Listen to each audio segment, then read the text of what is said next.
Magandang gabi sa inyong lahat mga kaibigan naming taga-subaybay.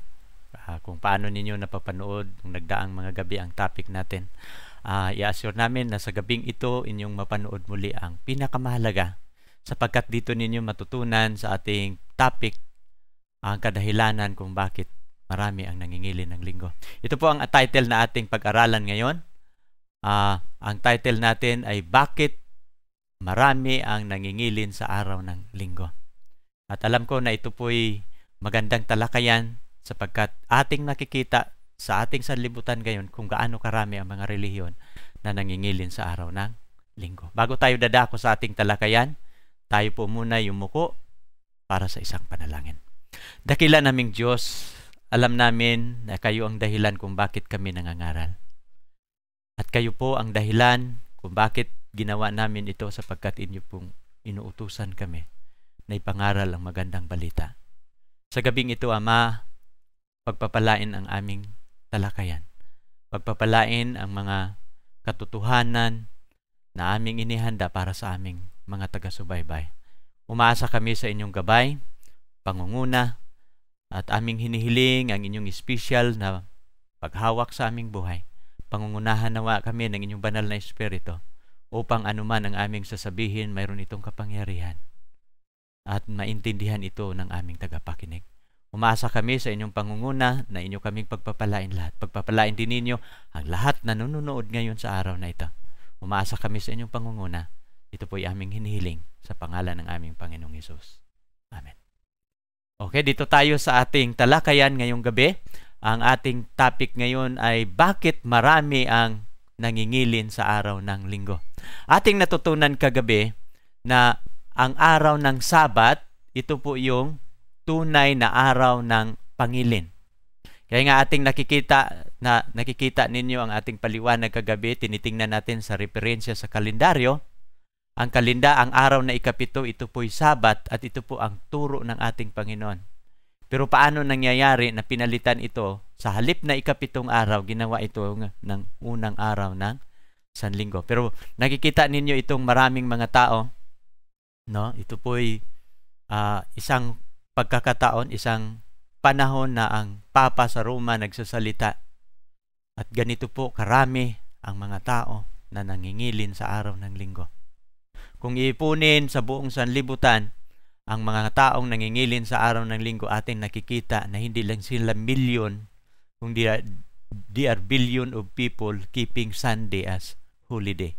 Pero ating pag-aralan ngayong gabi, kung marami ang nangingilin sa araw ng linggo, ito ba'y nangangahulugan na tiyak at ito'y katotohanan? Kung ating babasahin ang Biblia, ito po yung tala sa nakasulat sa Matthew City, mga versikulo 13 at 14, no, kung sinasabi na kung marami ang nangingilin sa linggo, ay tiyak na ba ito, nabasihan na ito ay katotohanan? Pero kung ang ating titingnan ang Biblia, ito po'y opposite na pangyayari sapagkat ito po yung nakasulat sa Biblia. Ating babasahin ang Matthew City 13 hanggang 14, ito po yung nakasulat, kayo'y magsipasok sa makipot na pintuan sapagkat maluang ang pintuan at malapad ang daan patungo sa pagkapahamak at marami doon ang nagsisipasok. Sapagkat makipot ang pintuan, makitid ang daan patungo sa buhay, at kakaunti ang nakakasumpong doon. Sa talata nating binabasa, dito po nagkakaroon ang dalawang comparative na ang dalawang daan. Na mapapansin ninyo, ang sinulat ng talata, ang sabi ng ating Panginoong Hesus, kayo'y magsipasok sa makipot na pintuan.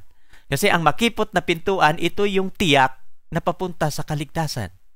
Pero ang maluwang na daan, sapagkat maluwang ang pintuan at malapad ang daan patungo sa pagkapahamak at marami doon nagsisipasok. Kung ating titingnan, ito yung realidad mga kapatid. No, saan ba sa dalawang daan ang tinuturo ng Diyos na magdala sa atin sa kaligtasan?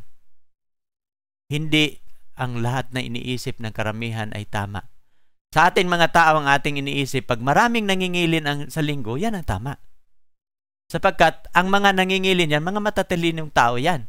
Hindi mo yun masasabi na ang pumipili sa pagngingilin sa araw ng linggo, sila po'y walang alam. Sapagkat karamihan sa kanila mga profesional.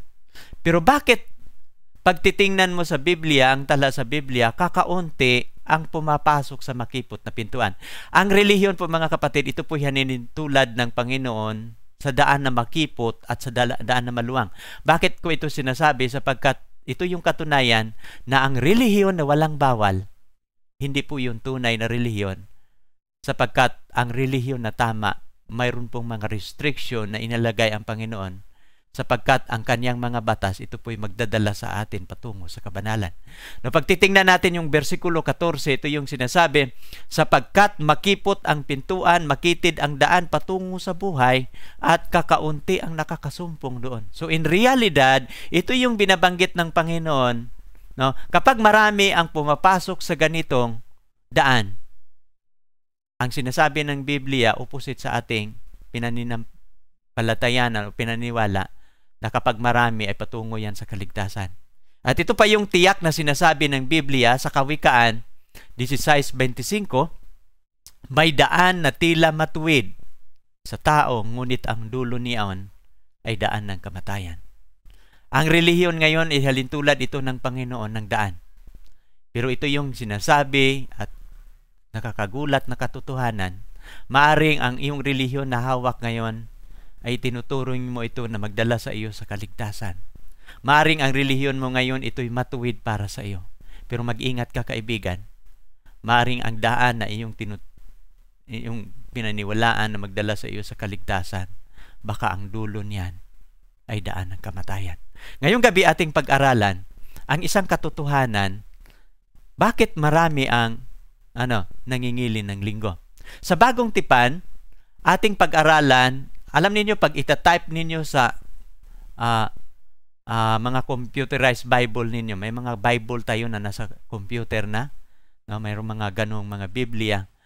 Pag subok ninyong ita-type ang word na Sunday o first day of the week, sigurado ako na 8 talata lang ang lalabas sa inyong mga computer. Sapagkat sa totoo lang, 8 talata lang sa Biblia, ang 8 bisis lang binanggit sa ating Biblia sa New Testament ang patungkol sa araw ng linggo. Hindi po totoo na sinasabi ng karamihan na ang Sabat sa Old Testament lang yan, sa New Testament ay Sunday na. Isa po yung kabulaanan sapagkat atin ang napatunayan sa nagdaan nating mga topic na kahit sa Bagong Tipan si Jesus Christ ay Sabado, ang kanyang mga alagad ay Sabado, at pinatunayan ni Jesus Christ sa sulat ni Apostol Pablo na may natitira pang ang kapahingahang Sabat sa bayan ng Diyos. Ating pag-aralan ngayong gabi, sa Bagong Tipan, ang araw ng linggo, 8 bisis lang itong binabanggit. Atin itong pag-aralan, ang una nating mga talata, ating pag-aralan muna yung record o tala sa kamatayan at pagkabuhay na mag-uli ng ating Panginoon. Ito yung tala sa Biblia na ating maunawaan na ang Sunday at ang araw ng Sabat, ito pala ang araw ng kapahingahan. Ito yung araw na nakasulat sa batas. Pero ang Sunday, ating titingnan, ito yung unang record na ating pag-aralan, na yung linggo ng kanyang kamatayan at linggo ng kanyang muling pagkabuhay. Natatapik na natin ito sa nagdaan nating talakayan, yung Semana Santa. Ngunit iuulit ko ito para magiging sariwa sa inyong pandinig, magiging sariwa sa inyong ang ating talakayan, na maunawaan ninyo na ang 8 talata sa araw ng linggo, ito po'y hindi tumutukoy sa araw ng pagsamba. Babasahin natin ang Lucas 23, 44, 46, 54 hanggang 56. Ito po yung nakasulat. No? At ang akin pong binabasa ay sa Good News Version. It was about 12 o'clock when the sun stopped shining and the darkness covered the whole country. Until 3 o'clock, Jesus cried in a loud voice, Father, in your hand I place my spirit. And he said this and died. Sabi niya, may oras na 12:00, nagdilim sa buong lupain hanggang sa kauras na 3 ng hapon.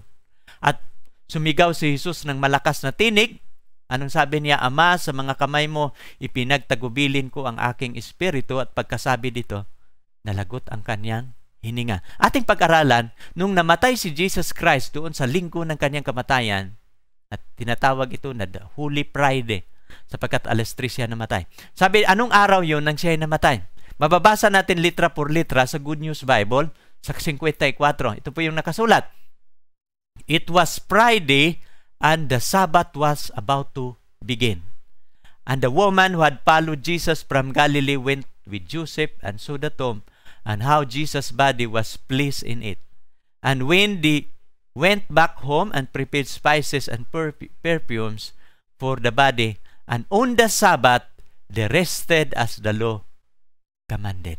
Napapansin ninyo, anong araw si Jesus namatay? Anong oras? Biyernes ng 3:00 ng hapon. At ang mga tagasunod ni Kristo, kinuha ang kanilang bangkay sa may 5:00, may 4:00 at nilibing siya sa araw na yon. At sabi doon sa Biblia, it was Friday and the Sabbath was about to begin.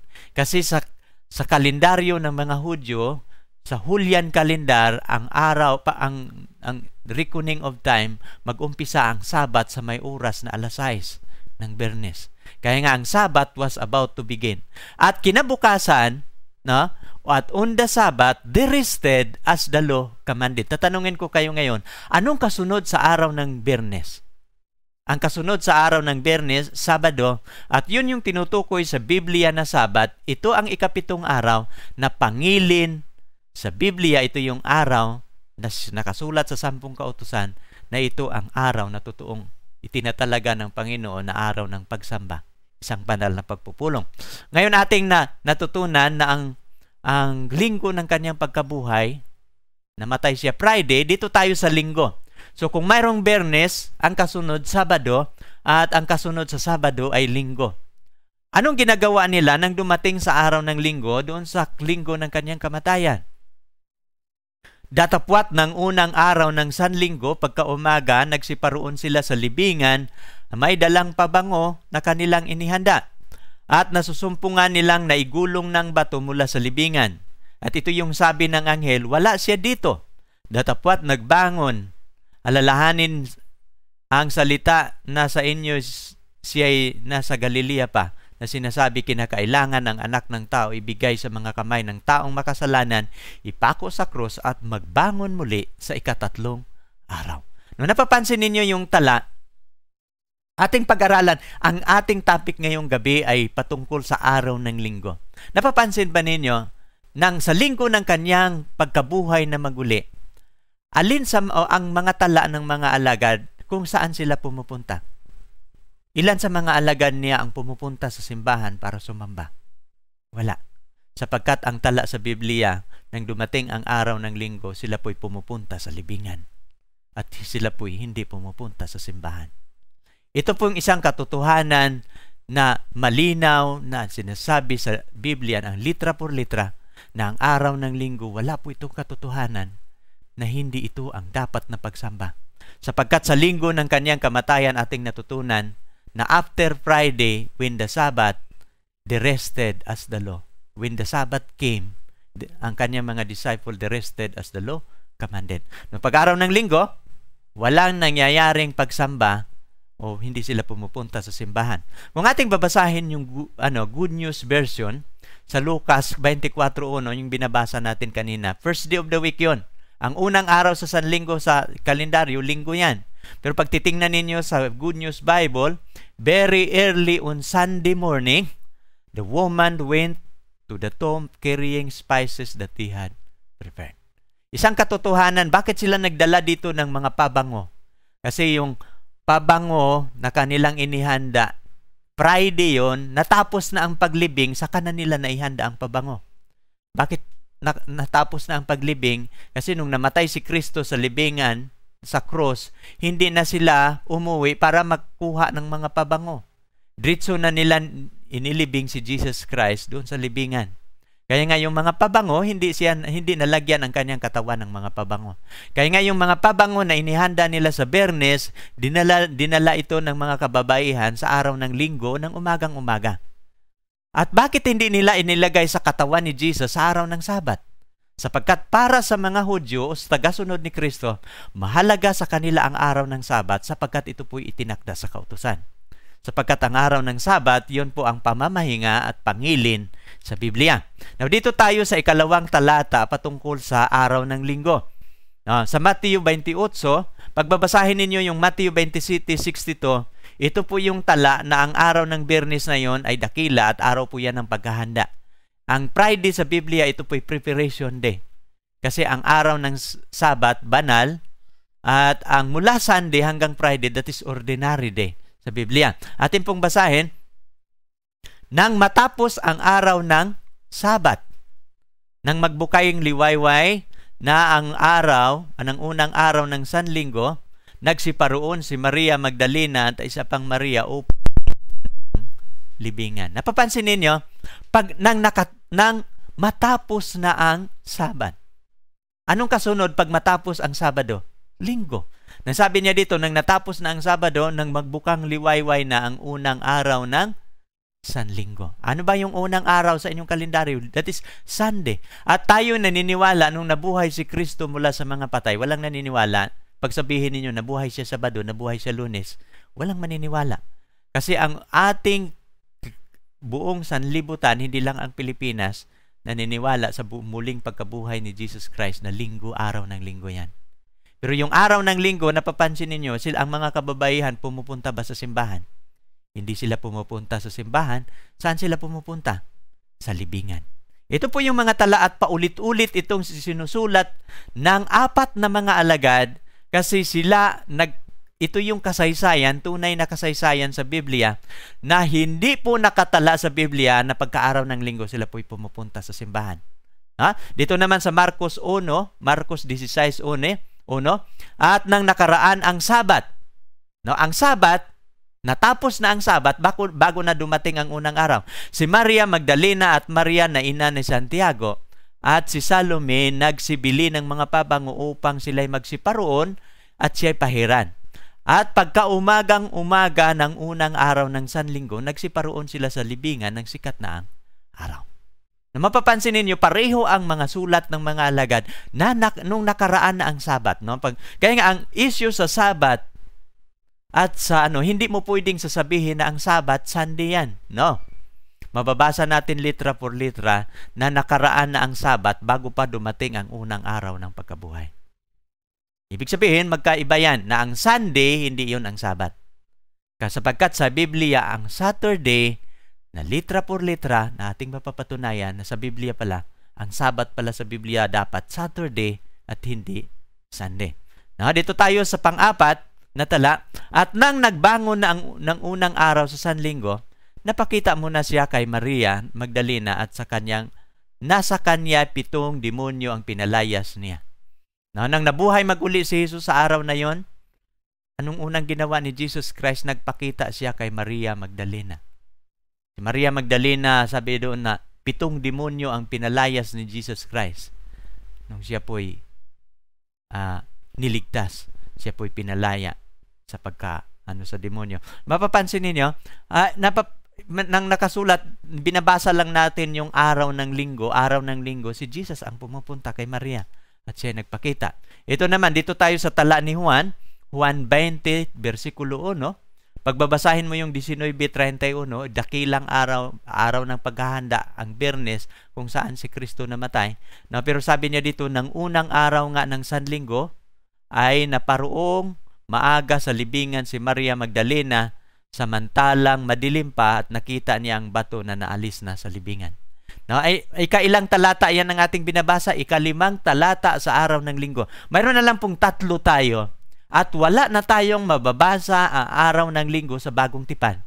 Pero kahit 1 talata, wala kang mababasa na ang araw ng linggo, ito po'y opisyal na araw na inuutos sa kautusan ng Diyos na araw ng pagsamba. Ating babasahin ang 6 ng kinahapunan nga ng araw na yaon, ng unang araw ng Sanlinggo, at nangapipinid ang mga pinto na kinaruruunan ng mga alaga dahil sa katakutan sa mga Hudyo, ay dumating si Jesus, tumatayo sa gitna na sa kanila'y sinasabi, kapayapaan sumasa inyo. Itong talata na ito, ginagamit ito din sa mga ngaral natin ng mga Sunday keeper. Sabi nila, Brother John, napapansin mo sa inyong binabasa na nagkakatipon sila sa isang lugar at doon sila sumamba sa Panginoon. Kapatid, wala kang mababasa na habang sila nagkakatipon, sumamba sila. Isang kadahilanan kung bakit sila nang doon sa isang kwarto. At sabi doon, nang unang araw na nagpipinid ang mga pinto sa nasaraduhan nila, nilak nila ang pinto sa isang kadahilanan na sila'y natatakot sa mga Hudyo. Hindi po sinasabi ng Biblia na sila po'y nagkakatipon dahil sila po'y sumamba sa Panginoon.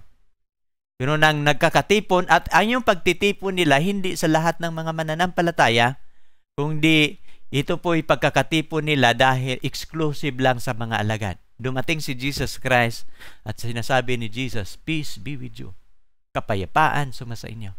Sapagkat yan ang araw na siya'y muling nabuhay sa mga patay. At hindi natin pwedeng gagamitin ito na talata na ito ang dahilan na baka na ito.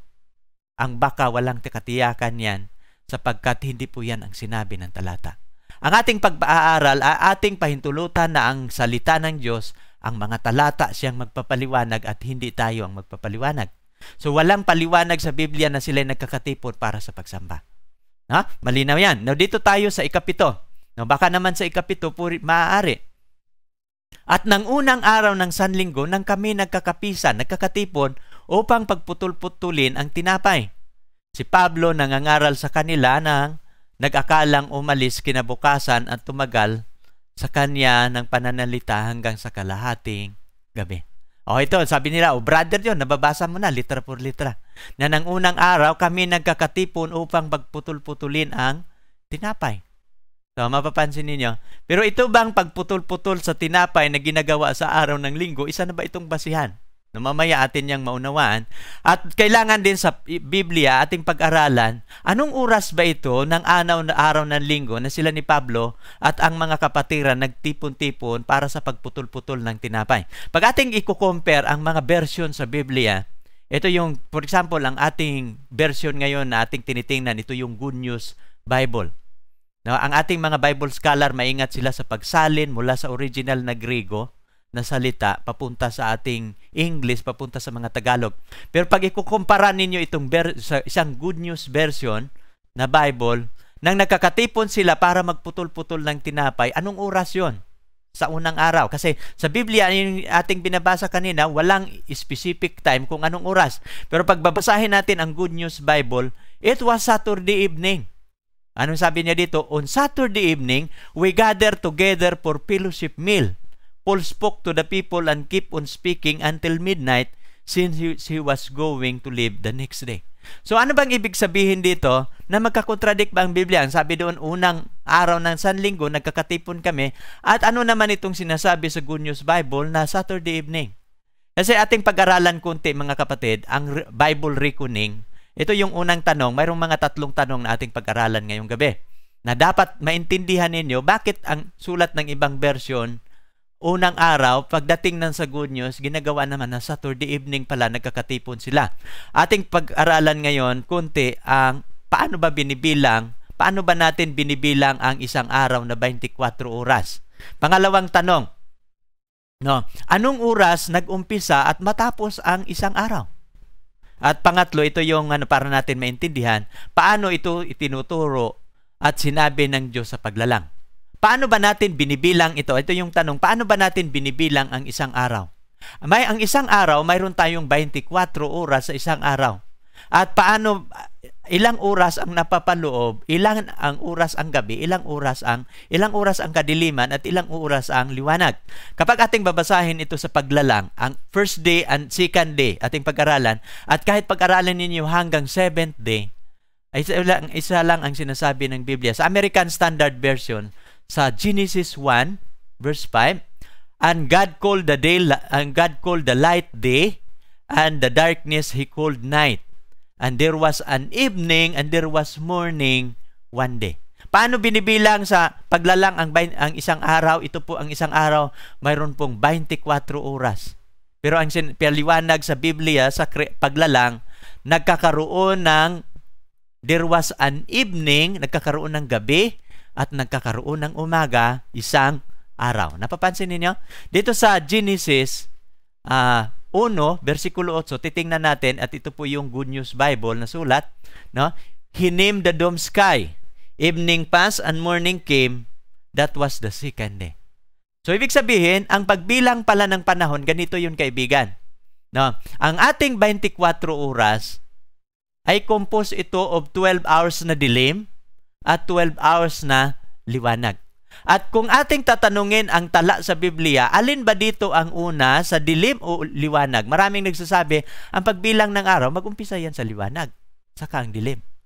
Ang iba naman, binabasehan nila yung Gregorian calendar. Mamaya aking papaliwanag yung pagkakaiba sa Julian calendar at saka Gregorian calendar. Ito yung evening. Ang evening, nag-umpisa yan sa alas 6 ng hapon hanggang sa alas 6 ng umaga, 12 oras yan.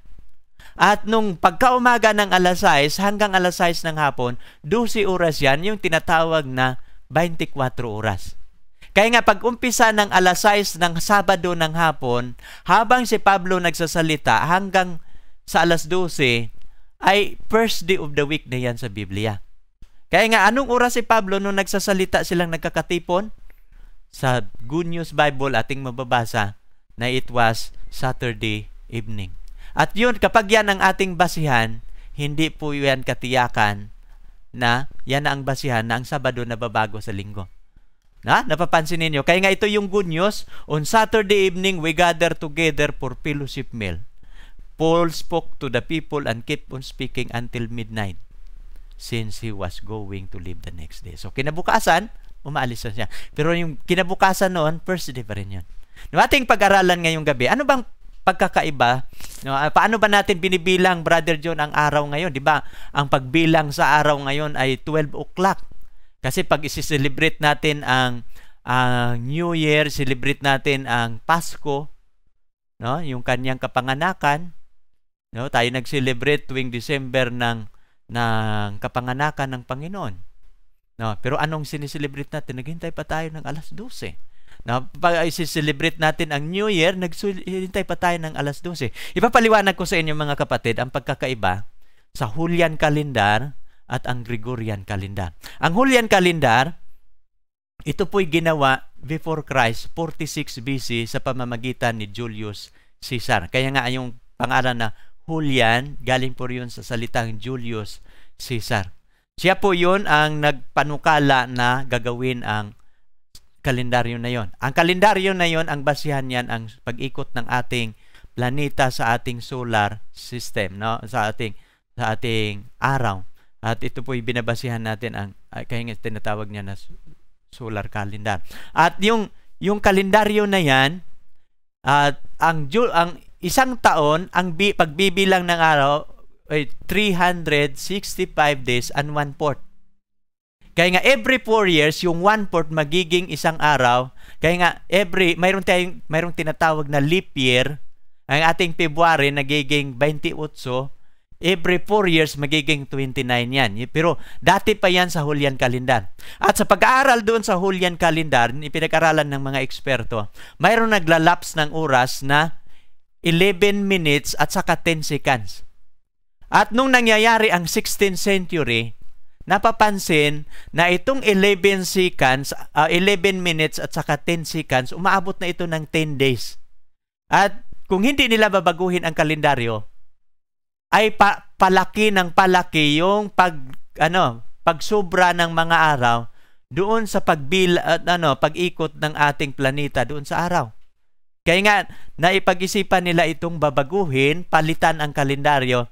At noong 1582, binabago ito ni Pope Gregory sa kanyang pangunguna at ang kalendaryo tinatawag na ito na Gregorian calendar.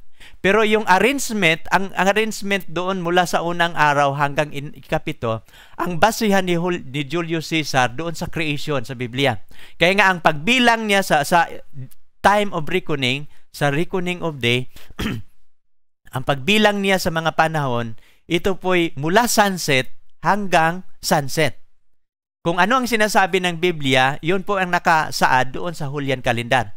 Pero nang binago ito ni Pope Gregory, ng Papa Gregorio, ay binabago na niya ang pagbilang ng panahon. Sa halip na paglubog ng araw, ginawa niya itong kalagitnaan ng gabi.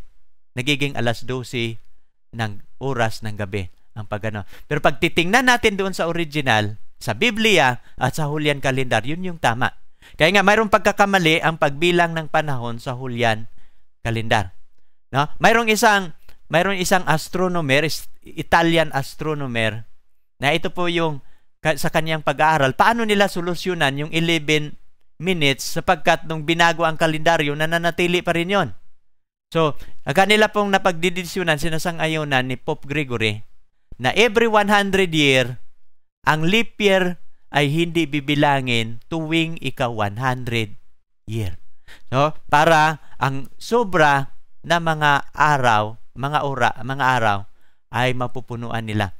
Ito yung mga solusyon na kanilang ginagawa. Ating natutunan na ang dating kalendaryo na ginagawa, ito yung record sa Biblia na nakakatipon ang mga alagad, it was Saturday evening. Para maintindihan natin ang sulat sa Biblia, kailangan din natin ipagkumpara ang mga ibang version sa Biblia para ating maunawaan. At ito yung hindi basihan na ang unang araw, gagawin na natin itong araw ng pagsamba kasi nung nagkaipon sila ni Pablo, Saturday evening yon. At walang pagsamba karamihan na ginagawa during evening time. Sapagkat ang ating pagsamba ngayon during daytime. Now, ngayon dito tayo, atin namang pag-usapan ngayon, kasi binabanggit doon sa Gawa 2:27 ay nagkakatipon sila dahil sa pagputol-putol sa tinapay. Ating pagtitingnan din ngayon, nung nagkakatipon sila sa unang araw ng Sanlinggo, ang kadahilanan doon hindi pagsamba.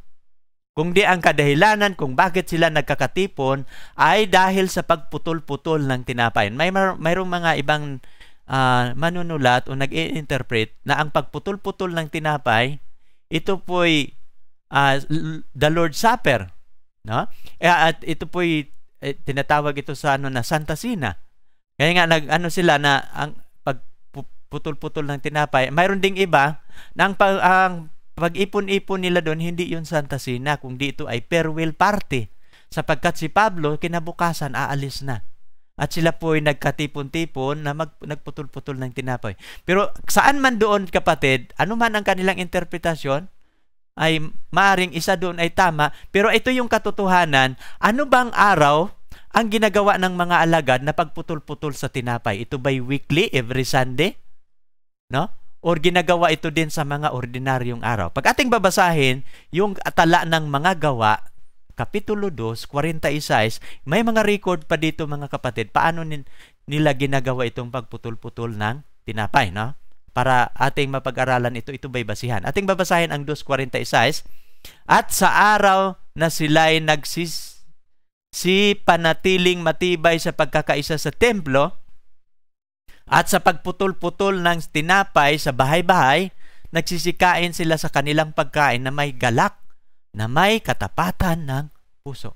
Paano nila ginagawa yung pagputol-putol ng tinapay? Ginagawa pala nila ito araw-araw. Saan nila ginagawa? Sa nagputol-putol ng tinapay sa bahay-bahay. So araw-araw, kung araw-araw nila ginagawa, mayroong mga instances na ginagawa nila ang pagputol-putol ng tinapay sa araw ng Linggo. Kaya nga pagbabasahin mo yung 27, isang tala na sila po'y nagkakatipon sa araw ng Linggo, nagputol-putol sila ng tinapay, pero hindi po ito basihan na pinalitan na ang Sabado papunta sa Linggo. Naintindihan ninyo mga kaibigan, hindi po ito magagamit nating authentic record na ang kadahilanan na nabago ang Sabado sa Linggo dahil sa pagputol-putol ng tinapay. Hindi. No? Sapagkat hindi po pwede nating gagamitin itong katotohanan na isang dahilan.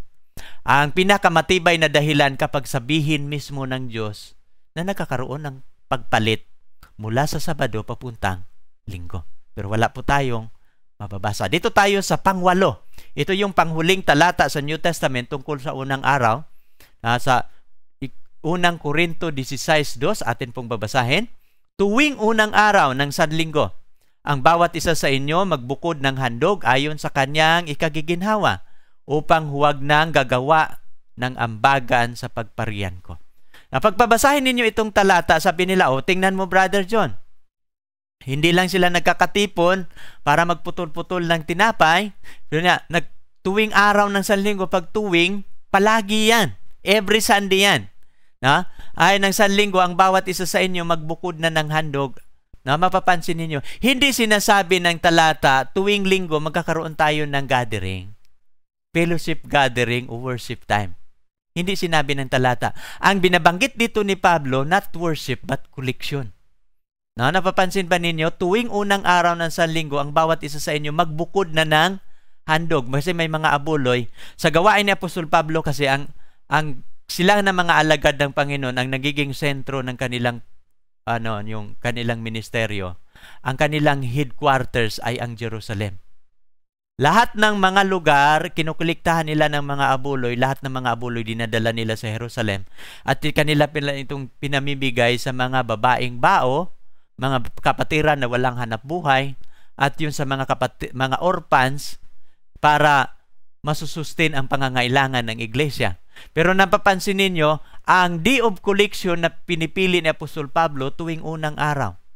No? Isa sa kanyang strategy, paano niya mapapadali ang pagkulikta sa mga handog at abuloy ay ginawa niya ito tuwing unang araw. Pero hindi po ito pwedeng magagamit na ang araw na ito ay araw ng pagsamba. Kasi pag sasabihin ninyo ito na corporate worship, corporate collection, sasabihin na kayong lahat, pero sabi niya dito, ang bawat isa sa inyo.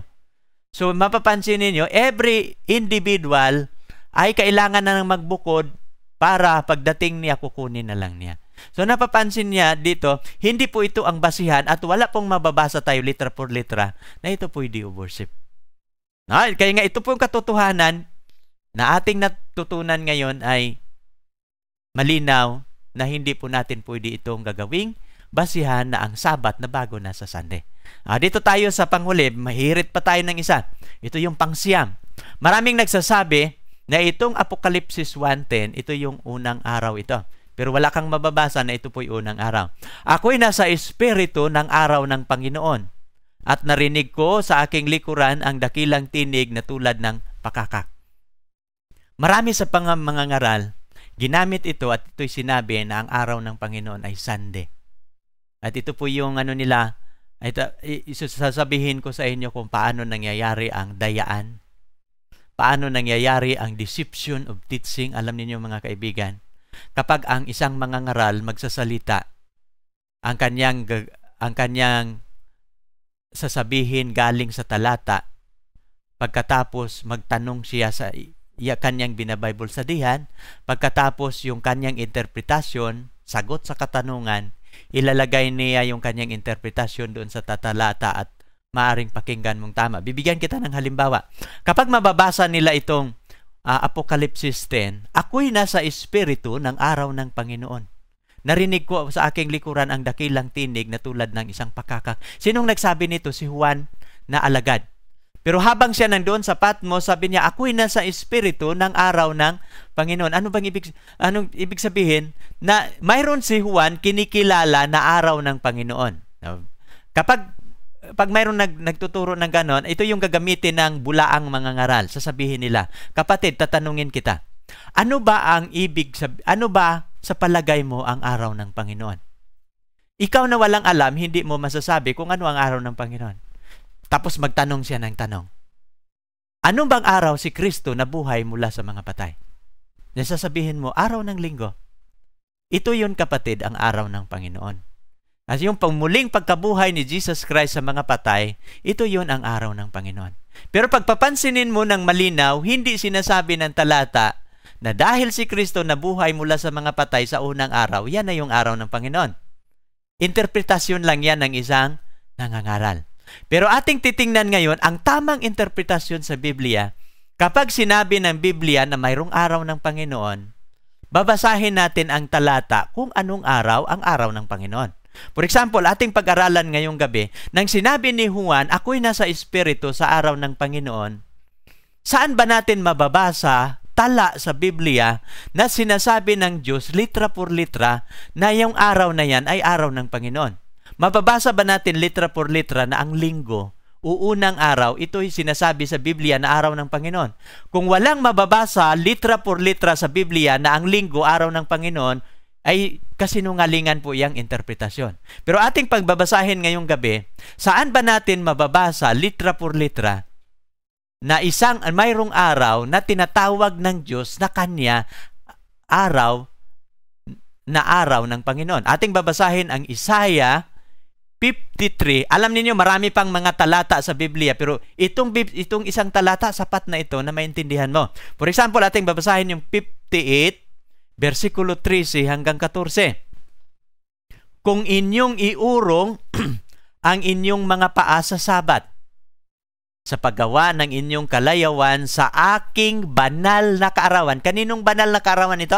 Banal na kaarawan ng Diyos. At inyong tatawagin ang Sabat na kaluguran, ang banal na araw ng Panginoon, na marangal na inyong pararangalan, na hindi ka lalakad sa sariling lakad, ni hahanap ng iyong sariling kalayawan, ni magsasalita ng iyong sariling salita. Ano ang banal na araw ng Panginoon? Sabat, kapatid. At wala kang mababasa na Sunday. Ano ang Sabat? Saturday yan. Ang banal na araw ng Panginoon, mababasa mo litra por litra, ay Sabado po yan. Kaya nang sinabi ni Juan, ako'y nasa Espiritu sa araw ng Panginoon, ang tinutukoy niyang araw ay ang ikapitong araw, sapagkat ang ikapitong araw ay Sabat ng Panginoon. Binabasa po natin ang talata sa ang Biblia. No, kahit ikukumpara ninyo sa ibang version, maintindihan ninyo na ang araw ng Panginoon ay Sabat at hindi Sunday. Na ating tuloy na itong pangalawang katanungan, at ito dito ang ating gagawing talakayan. Ano ang sinasabi ni Jesus tungkol sa kanyang kautusan? No? Sapagkat ating napag-aralan kahapon na ang Sabat, ito po'y nasa loob ng kanyang kautusan. Ang Sunday, mababasa ba natin na ang linggo nasa kautusan ng Diyos? Wala. Ang Sabado, atin po yung mababasa sa 10 utos na ang ikapitong araw ang kanyang Sabat. At itong ikapitong araw, ito yung Day of Convocation, a day of assembly for God's people. Pero wala po tayong mababasa na ang Sunday, ito po yung Day of Worship, Convocation Day, o Day of Assembly. No? Pero ating titingnan ngayon ang tala. No? Ano ang sinasabi ni Jesus tungkol sa kanyang kautusan? Binago kaya niya ito dahil sa kanyang kamatayan sa cross? Isang mga interesadong mga tanong at ating sasagutin ito sa mga talata. At ano bang sinasabi ni Jesus tungkol sa kanyang kautusan? Kapag ating babasahin ang Mateo 5:17, huwag ninyong isiping pumarito ako upang sirain ang kautusan o ang mga propeta. Pumarito ako hindi upang sirain, kundi upang tuparin ang mga ito. Sapagkat katotohanan sinasabi ko sa inyo, hanggang sa mawala ang langit at lupa, ang isang tuldok o kudlit ay hindi mahiwalay sa kautusan hanggang sa matupad ang lahat na bagay. Ang sinasabi ng talata, huwag ninyong iisipin ako'y naparito upang sirain ang kautusan. Pero maraming mga ngaral, maraming mga pastor na nagsasabi, wala na yung 10 utos, abulis na yan. Pero ang sinasabi, sino ang ating pakinggan? Ang sabi ng Panginoong Hesus, huwag ninyong isipin na ako'y naparito upang sirain. Ako'y naparito hindi sirain kung dito pa rin. Sapagkat ito'y katotohanan, sinasabi ko sa inyo, hanggang mawala ang langit at lupa. Ang isang tuldok, ang isang kudlit, hindi mawala sa kautusan. Pero hindi lang tuldok ang inalis ng maraming mga ngaral ngayon, buong 10 Commandments inalis na. At kasama sa 10 Commandments ang Sabat ng Panginoon. Ito po'y pinakamahalaga, sapagkat kung inyong ipapangilin ang Sabat ng Panginoon, magkakaroon kayo ng relasyon sa Diyos. Pag hindi mo pa ito nasubukan, subukan mo ito, kaibigan. Nasubukan na namin ito. At ito napakalaking pakinabang sa paglilingkod sa Diyos kapag inyong ipangilin ang Sabat ng Panginoon. Anong sabi doon sa mga aklat ng mga awit? 89 verse 34. Ang aking tipan, ang tipan ng Diyos, ito yung 10 utos, ay hindi ko lalabagin. Ni ang salita na lumalabas sa aking labi ay aking babaguhin. Malinaw yan, kapatid. Kaya nga, ang Sabado noon, wala yang pagbabago sa bagong tipan. Ang karamihan sa mga relihiyon ngayon, ginawa nila ang Biblia magkakontra. Ang Old Testament, ang kontra New Testament. Kaya nga, ang kanilang Biblia ay nalilito sila kung saan ba ang gamitin. Kaya nga, mayroong mga relihiyon ngayon, ginamit nila New Testament na lang sa halip na whole Bible. Kaya nga, mayroong mga ibang relihiyon, sabi nila, kami ay mga New Testament church kami. Kasi anti-Old Testament ang ibang grupo ng mga relihiyon. Ang ibang grupo naman ay ayaw nang sumunod sa 10 utos, wala ng halaga. Pero hindi po yan totoo na wala ng halaga ang 10 utos, sapagkat kung ang 10 utos wala ng halaga, pwede na sana tayong pumatay, pwede na tayong magnakaw, at pwede na tayong mangangalunya. Pero bakit huhulihin ka ng pulis at ikukulong? Isang patunay na ang 10 utos nagpapatuloy. Ha? Isang kadahilanan lang na ayaw nila ang 10 utos dahil sa Sabat. Sapagkat kapag susundin mo ang 10 utos, nang doon ang Sabat sa kalagitnaan ng 10 utos. No? At ito pa yung tala, sinasabi ni Jesus Christ sa aklat ng Lucas 16:17, ngunit lubhang magaan pang mawala ang langit at lupa kaysa mahulog ang isang kudlit sa kautusan. Madali pa daw mawala ang ating planeta kaysa isang tuldok o guhit ng kautusan. Ito pa, sa Malakias 3:6, ano ba itong Diyos natin? Pababago-bago. Ang paniniwala ng iba, ang Diyos ay nang sinulat ang Old Testament, na bago ang isip nang sinulat ang New Testament, ay ang Old Testament na wala na ng bisa.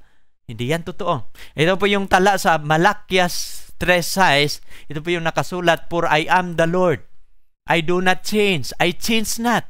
Ito po yung sabi ng talata. Nagbabago ba ang Diyos? Ang Diyos ay hindi siya nagbabago. Kung ano ang kanyang sinulat, hindi niya yan babaguhin. Kaya nga, walang pagbabago sa araw ng pagsamba sa Old Testament hanggang New Testament.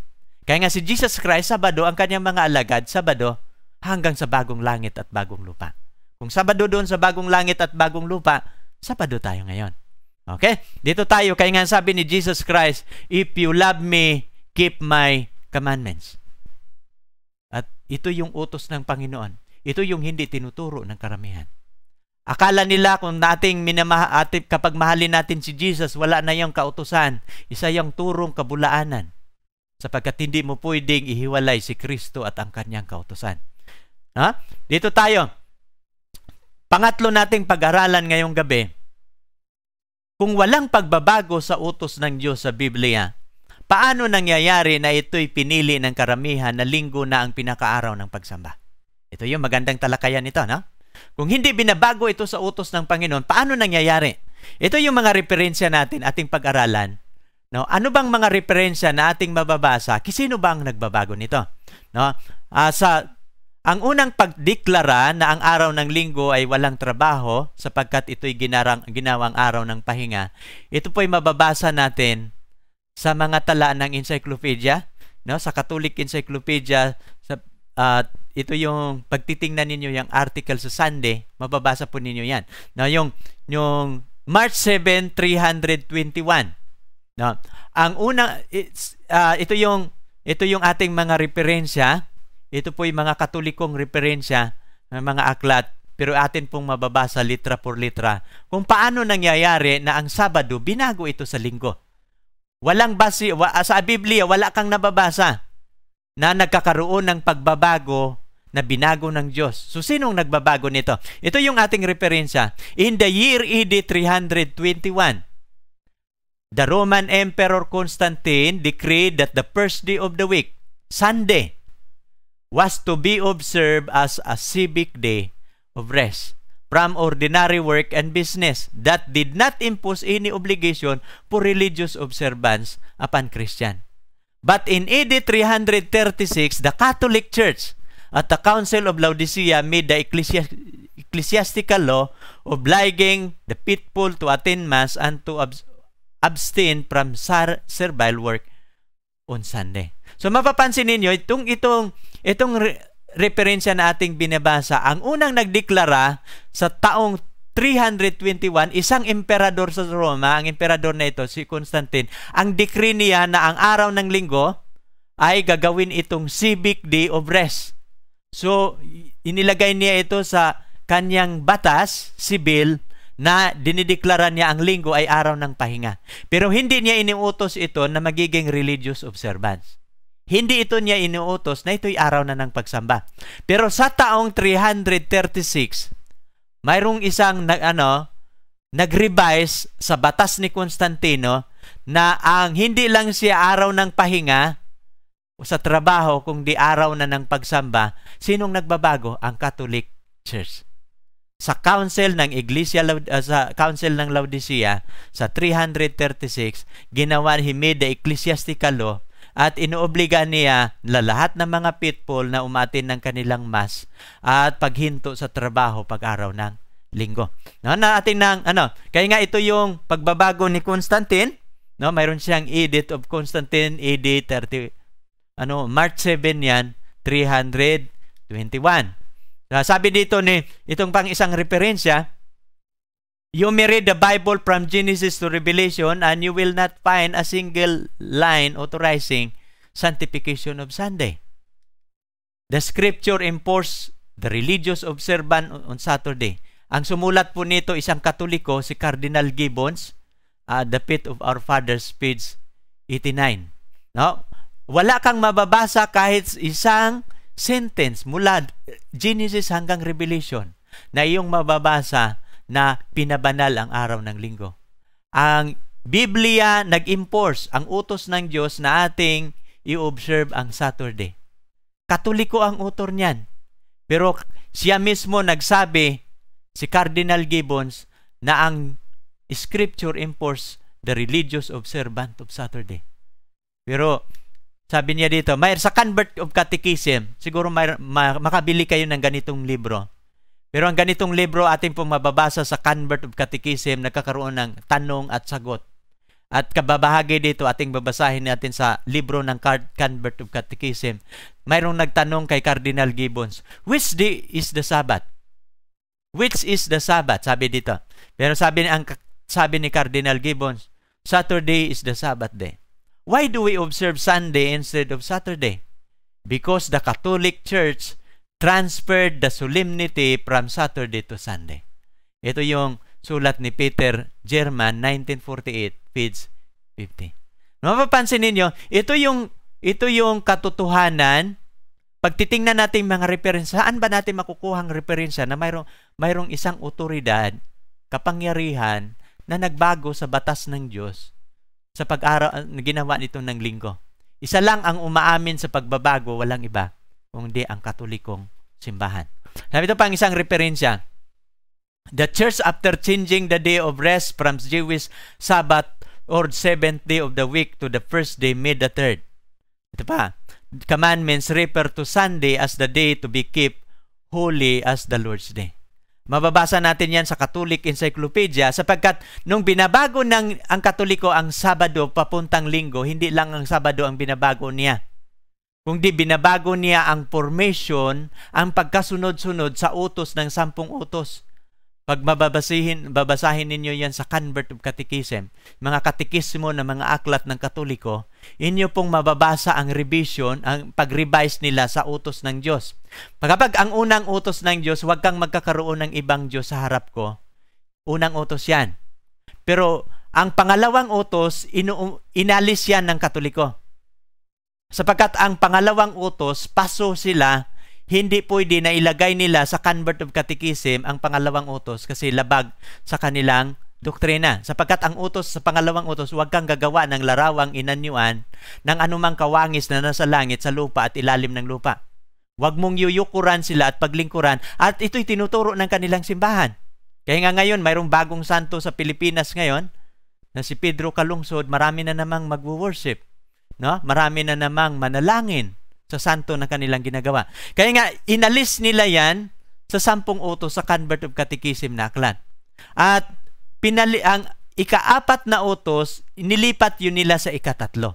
At ang 10 utos, na huwag kang mag-iimbot, hinati yan sa 2 upang makukumpleto pa rin ang 10 utos. Kaya nga inaamin nila, uulitin ko, kaya nga sabi nila dito, the church after changing the day of rest from Jewish Sabbath, ginawa nilang Sunday, no, 7th day, at ginawa nilang Sunday, to the first day, made the 3rd commandments refer to Sunday as the day to be kept holy as the Lord's Day. At ang Katoliko din, inaamin nila na sila din ang nagdeklara na ang linggo, ito yung Lord's Day.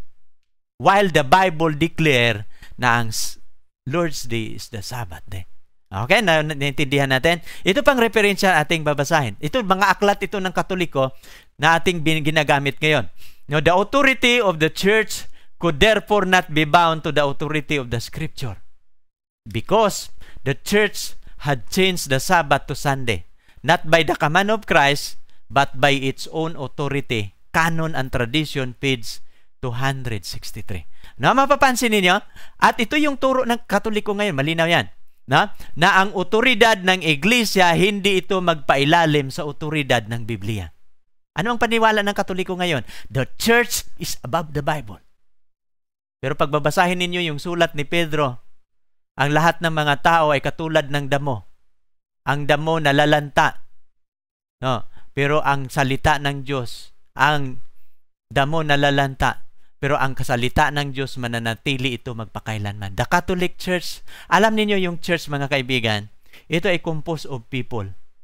Ang church, sila yung tinawagan ng Diyos mula sa kasalanan papunta sa kabanalan. Pero ito yung mga taong makasalanan, dinala nila sa iglesia para magiging banal. Pero ang kanilang standard para sila magiging banal, walang iba, ang ating Holy Bible.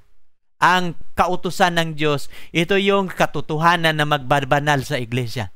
Ang attitude sana natin, the church must be our standard of holiness rather than the church. Pero ang ginagawa ng iglesia na ito, hindi siya magpailalim sa otoridad ng Scripture. Mapapansin mo, babasahin natin uli, no? The authority of the church could not be bound to the authority of the Scripture. Because the church had changed the Sabbath to Sunday. Anong dahilan? Bakit hindi sila magpailalim? Sapagkat binago nila ang Biblia. Anong pagbabago? Ang Sabado ng Diyos, binago nila papuntang Linggo. Not by the command of Christ, but by the authority of the church. Okay, isang kamangha-manghang katotohanan, pero ating natutunghayan ngayong gabi, at sana dito ninyo matutunan na ang araw ng Linggo, wala pala itong basihan. Abangan ninyo ang aming talakayan sa aking kapartner, itatalakay namin sa sunod na talakayan, ang tatak ng hayop at tatak ng Diyos. Makakaroon tayo ng comparative study. Abangan ninyo sa aming mga website sapagkat aming matutunghayan ninyo ang talakayan namin. Sapagkat sa Biblia, ang tatak ng hayop ay ang araw ng Linggo. At amin niyang patutunayan sa Biblia at referensya. Ating dito sa pasunod nating referensya, in 1895, si J.F. Snyder, Bloomington, Illinois, USA, wrote to Cardinal Gibbon. Sumulat siya kay Cardinal Gibbon, si Snyder, asking this question: Does the Roman Catholic Church claim the act of changing the observance of Sabbath, the seventh day to the first day of the week as the mark of her ecclesiastical power? Ito yung tanong ni Snyder. Ito yung sagot ni Cardinal Gibbon through his chancellor. Ito yung sagot niya, no? Titingnan ninyo yung sagot. Of course, the Catholic Church claimed that the change was her act. It could have been otherwise, as none in those days would have dreamed of doing anything in matters spiritual and ecclesiastical and religious without her. The act is a mark of her ecclesiastical power and authority in religious matter. Inaamin ba nila? Sangayon sa sulat ni Cardinal Gibbons, inaamin na kung hindi sa kanyang kapangyarihan, hindi mababago. At ang pagbabago, ito yung patunay na ito ang kanyang marka. Ano ang marka ng iglesia na ito? Sunday is the mark of His authority. Ating pag-aralan ngayon, ang Sabat, mga kaibigan. No, Sabat, a Hebrew word signifying rest. Kasi rest yan. No? Pahinga. Kapahingahan ang Sabat. Sunday was the name given by the heathen to the first day of the week because it was the day on which they worship the sun. Alam ninyo kung bakit pinipili ng mga pagano ang unang araw? In honor of the sun, of their sun god. At pinipili nila yung Sunday. Ang unang araw ng ang mga pagano kasi pag sikat ng araw, sumasamba yung mga pagano. At pinipili nila na sa unang araw ng linggo, ito yung kanilang initinit talaga, ang araw ng linggo ay araw ng pagsamba sa kanilang Diyos na araw. Sapagkat ang mga pagano, sumisimba sila sa Diyos na araw. Ang dating, si Constantine the Great, dating pagano siya, pero nag-convert to Christianity. Gusto niyang baguhin ang Sabado sa linggo sapagkat mahalaga sa kanila ang araw ng linggo. Ito pang patunay. No? The sun was a foremost god with heathendom. The sun was worshipper. The sun has worshippers at his hour in Persia and other land. There is in truth something royal, kingly about the sun, making it a fit emblems of Jesus. The Son of Justice, hence the church in this country would seem to have said, keep that old pagan name. It shall remain consecrated, sanctified, and thus the pagan Sunday dedicated to Balder become the Christian Sunday sacred to Jesus, the Catholic world. March 1994. Ito yung mga kadahilanan kung bakit pala binago nila sa Sunday. Sapagkat ang kanilang pagtingin sa sun, no? Ang kanilang pagtingin sa araw, nag-umpisa pala yun sa Persia, ang pagsamba nila sa araw. No? At mapapansin nyo, there is in truth something royal, kingly about the sun. Nang tinitingnan nila ang araw, mayroong larawan ng isang hari. Parang hari ang pagtingin nila sa araw. At tinitingnan nila itong emblem, simbolo kay Jesus Christ, na Son of Justice. Maganda din ang kanilang paliwanag, no? Since the church in this country would seem to have said, keep the old pagan name. Ito yung mga kadahilanan na binago nila. Pero nag-umpis ang origin pala, pagan in nature. It should remain consecrated, sanctified, and thus the pagan Sunday, dedicated to Balder, become Christian Sunday. Sacred to Jesus, the Catholic world. Ito yung mga libro nila. So ating binabasa lang natin ang mga referensya, hindi po ito amin, kung di ito pong patunay, kinuha namin ang mga referensyang ito para inyong maintindihan. Ano ang mga kadahilanan kung bakit ito nababago. Pero hindi po ito binabago ng Diyos. Mga kapatid, tatanungin ko kayong gabi, gaano ba kahalaga ang inyong pagsunod sa Diyos? Ano ba kaimportante sa inyo ang salita ng Diyos para sa inyong paglilingkod? Kung mahalaga sa inyo ang pagsalita ng Diyos, ito po'y nangangahulugan, mga kapatid, sa inyong kaligtasan. Kung hindi ninyo pahalagahan ang salita ng Panginoon, wala nang ibang magdadala sa inyo sa kaligtasan. Kaya nga naman ang katotohanan na ating pinapahayag ngayon, hindi kayo saktan. Kung dinais namin kayong, sabi ng Panginoon, magsialis kayo sa Kanya, bayan ko. Kung kayo tunay na bayan, hanapin ninyo ang katotohanan. Maring ang aming talakayan ngayon, ito'y pagmulat lamang sa isang katotohanan bago para sa inyo.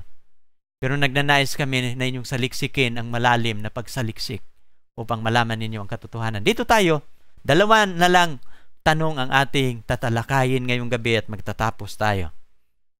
Bakit nangyayari ang ganitong pagbabago na ang batas ng Diyos babaguhin sa batas ng tao o batas ng relihiyon? Pangalawang tanong, mayroon po bang hula sa Biblia na mayroong isang kapangyarihan na magbabago sa batas ng Diyos? Ang dalawa nating tanong, sasagutin ito isa-isa sa Biblia. Prophecy revealed that Satan would attempt to change God's law. Si Satanas, gagamitin niya ang mga relihiyon, paano mababago ang relihiyon. Gagamitin niya ang relihiyon, paano mababago ang Sabbath to Sunday. Isa lang ang kadahilanan kung bakit binago ito ni Satanas. Nais niyang putulin ang relasyon sa Diyos at sa tao.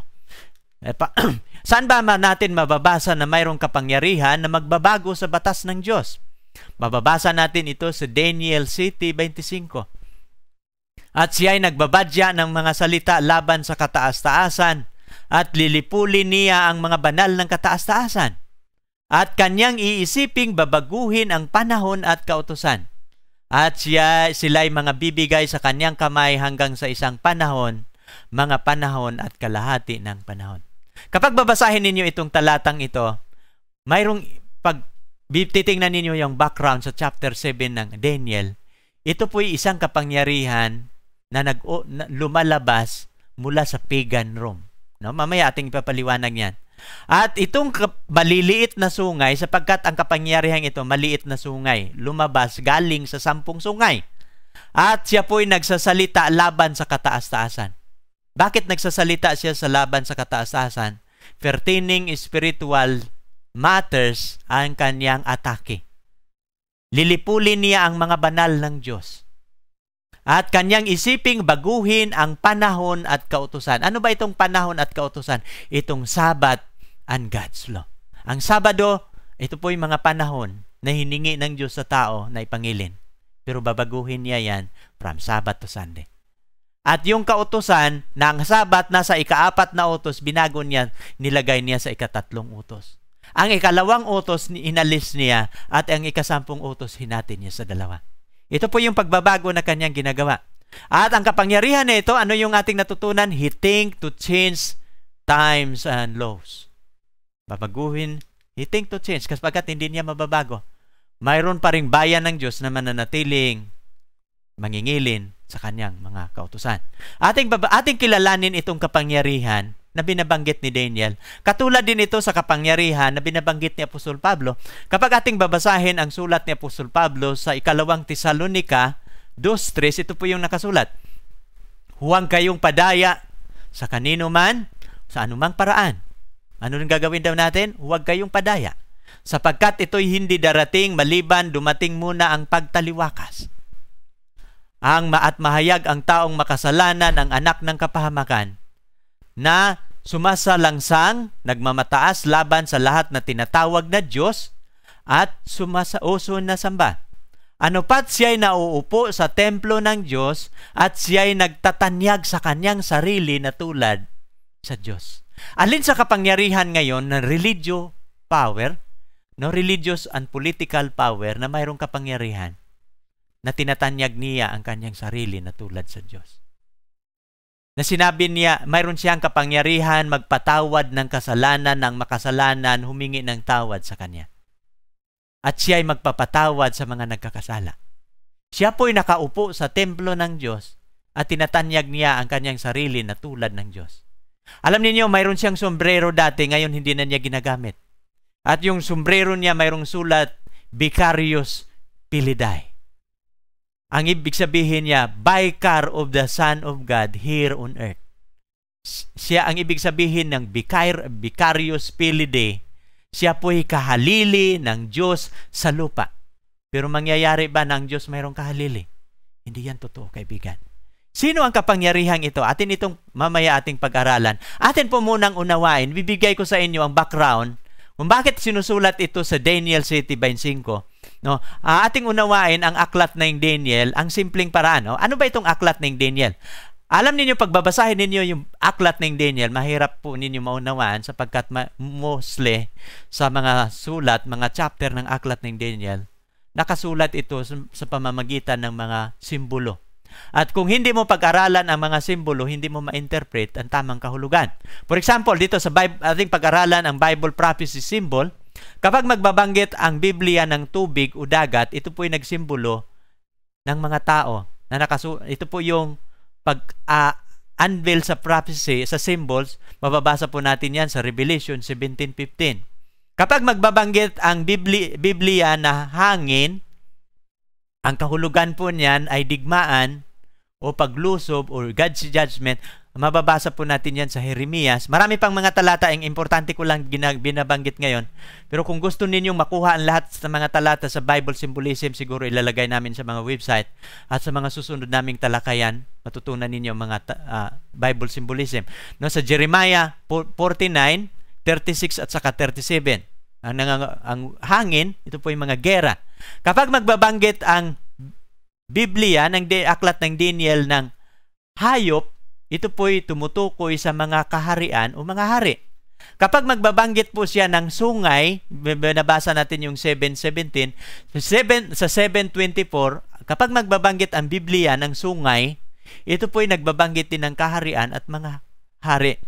No, ating pag-aralan ngayong gabi, sapagkat pagtitingnan ninyo yung 2 at saka 3, humihip ang 4 na hangin ng langit sa malaking dagat. Nang humihip yung 4 na hangin doon sa malaking dagat, ay lumabas ang 4 na hayop. Ano ba yung hangin nating binabasa kanina? Ito po yung mga gera. Saan ang gagaling yung galing sa langit yung hangin. So nagkakaroon ng paghihip doon sa dagat at lumabas ang hayop.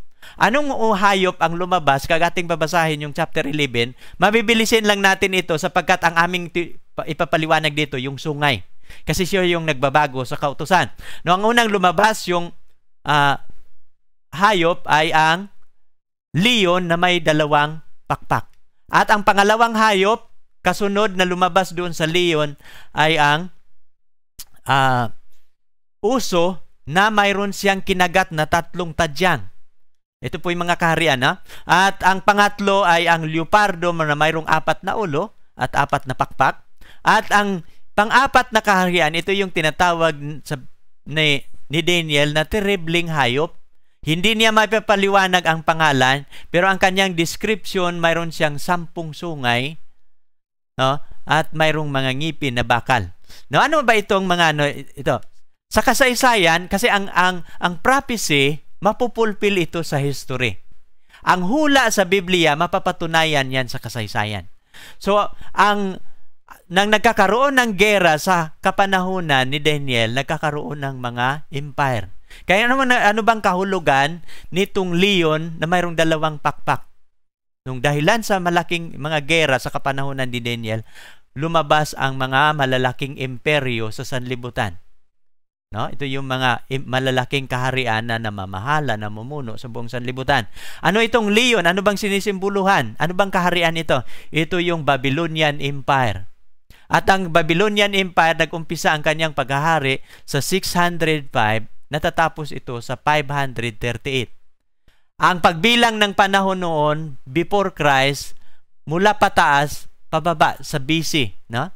665 natatapos sa 538.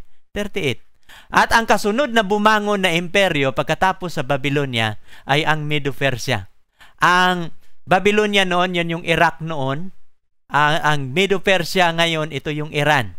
Kaya nga, mayroon ng gera noon, Iraq at saka Iran. Narinig niyo yung mga gera. Yun, dati na silang mga malalaking imperyo. Ang Medo-Persia, nag-umpisa ang kanyang paghahari sa 539, natatapos naman siya sa 331 BC. At ang hari dito, 2, kaya nga tinatawag itong Media at Persia. Si Dario at si Zero. Mag-angkel sila. At yung uso na nagkagat ng 3 tadyang, ito po ang 3 malalaking bansa na tinalo nila bago sila nagiging empire, ang Lydia, ang Egypt at saka Babylon. Nung natalo niya yung Babylonia, ay nagiging Medo-Persia na ang namamahala. Now dito tayo sa pangatlo, ito yung pangatlong kaharian, ang kasunod sa Medo-Persia na humahawak sa buong sanlibutan, ang Grisya, at ang nangunguna dito si Alexander the Great. Bakit ang larawan dito sa Grisya ay 4 na ulo at 4 na pakpak? Sapagkat within 10 years of fight ni Alexander the Great, naggapi niya ang buong sanlibutan, pati ang Medo-Persia, nagiging empire siya, ay hinahamon niya ang buong sanlibutan, wala nang lumalaban sa kanya. Pero habang within 10 years sa kanyang kingship, nalulong siya sa pag-inom ng alak, isang araw, natumba siya sapagkat na-heart attack siya sa kanyang pag-inom ng alak. At ang kanyang kaharian, na Grisya, nahahati ito sa 4. Sapagkat wala ang tagapagmana ang kanyang kaharian, namatay si Alexander the Great na walang anak. So hinati ng 4 na mga general, no? Sila ni Cassander, si Ptolemy, si Seleucus, at saka mayroon pa yung isa, no? Si Ptolemy. Mapapansin niyo, yun yung mga general niya, mapag-aralan ninyo yun sa history. At ang 4 na mga pakpak, ito yung swiftness, ito yung paano kabilis nila natalo ang mga kaharian at sila nagiging imperyo. At kasunod na empire na bumangon sa Grisya, wala na pong ibang empire sa kasaysayan na lumitaw na nagiging malaking imperyo, walang iba ang Roma. Ang Roman Empire, nag-umpisa yan sa 168 BC hanggang 776 AD. At itong imperyong ito, na mula BC hanggang AD, sapagkat nang pinanganak si Jesus Christ, ang Israel nagiging colony na ng mga Roman Empire. Now, napapansin ninyo, kaya nga itong ika-4 na hayop na lumabas, ito yung nagsimbolo sa Roman Empire. Now, pero ating pag-aralan nito, ito yung Roman Empire. Now, nakikita natin itong 4 na hayop, ating titingnan sa screen.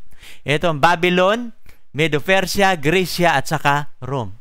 Pero ang kasunod na ating pag-aralan si Daniel City, ang paglalarawan ni Daniel sa hayop na ito at sa kanyang sungay. Ating babasahin. City, versikulo 7 hanggang 8. Pagkatapos dito ay nakita ako ng pangitain sa gabi, narito ang ikaapat na hayop. Kakilabot at makapangyarihan at totoong malakas, na may malaking mga ngiping bakal. Ang simbolo ng Roma sa Daniel 2 ay kahariang bakal. Nananakmal at naluluray. At niyuyurakan ang kanyang mga paang na labi at kakaiba sa lahat na hayop sa una sa kanya at siya'y may 10 sungay. Now, ang description sa Roma na empire, mayroon siyang 10 sungay. Aking pinagdilidili ang mga sungay at narito sumibol sa gitna ng mga yaon ang ibang sungay.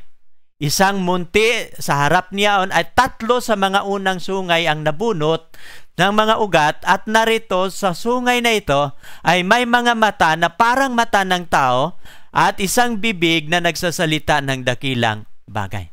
Ito mga kapatid, nais ko sa inyong ididiin ang hayop na ito.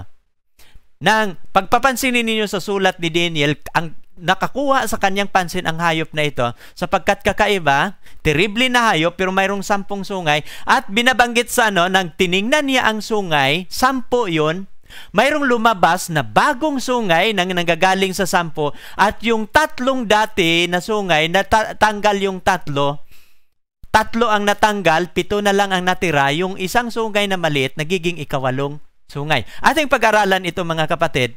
At sabi niya dito sa 17, ano bang simbolo sa mga hayop na ating pinag-aralan? Ang dakilang hayop na ito, ng 4, ay 4 na mga hari na magbabangon sa lupa. Kaya nga yung 4 na hari, yung Babylon, Medo-Persia, Grecia, Rome.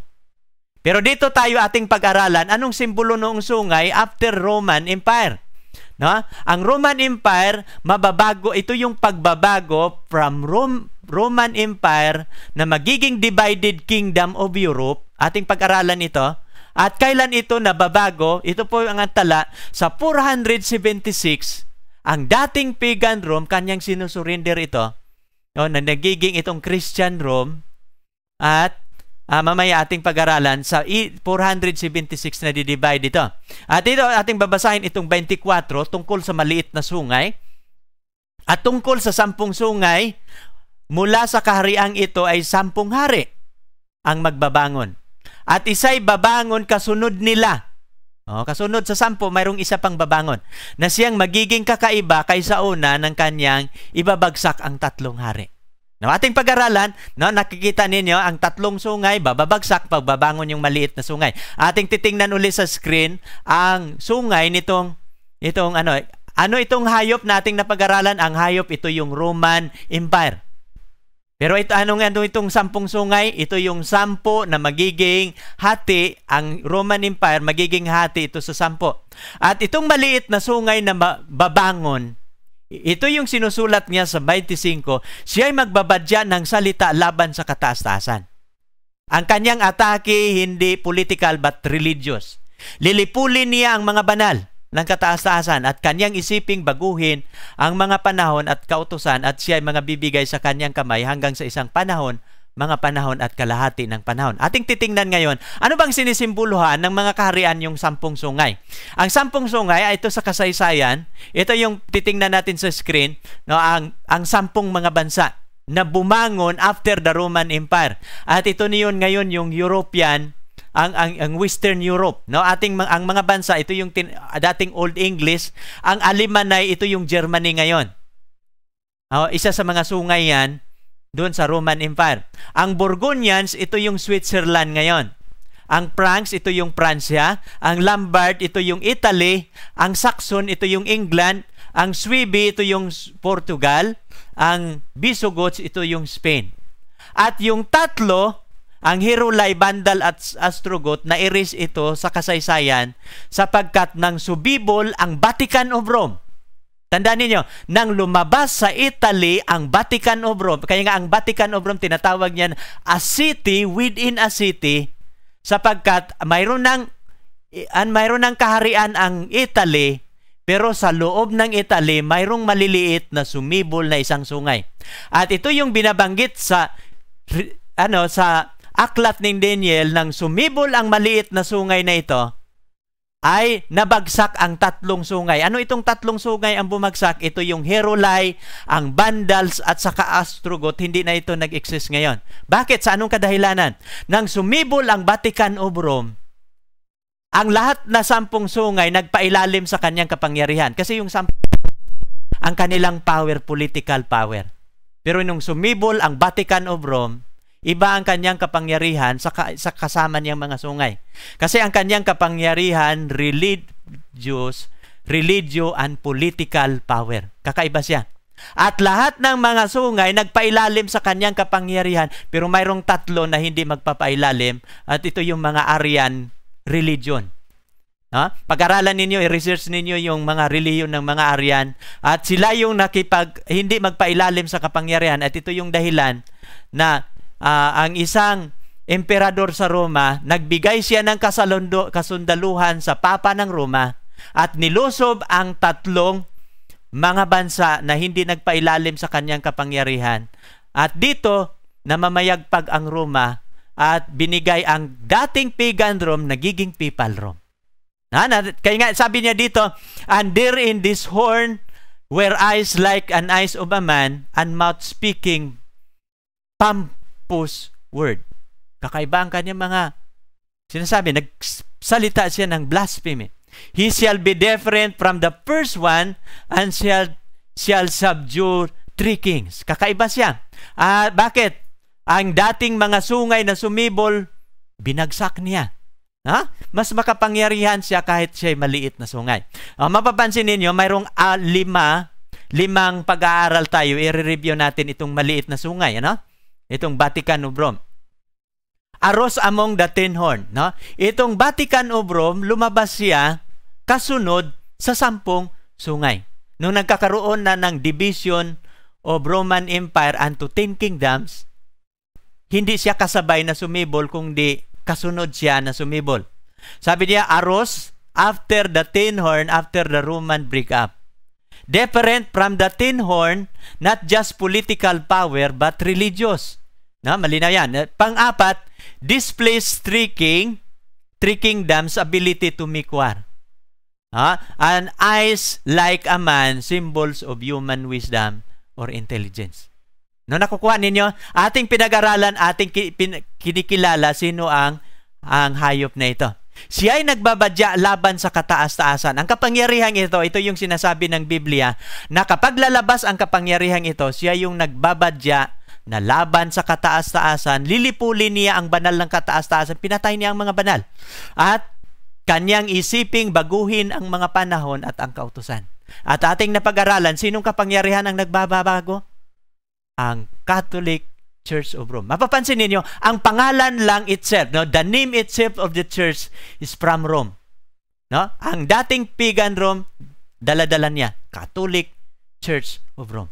Mapapansin ninyo, yan ang ating pag-aralan ngayon. Ano ba yung ibig sabihin ng lilipulin niya ang banal ng kataas-taasan? Mayroon po tayong referensya, ating babasahin ito. Atin po itong mabasa sa Prompta Bibliotheca sa volume 6, page 25 to 29.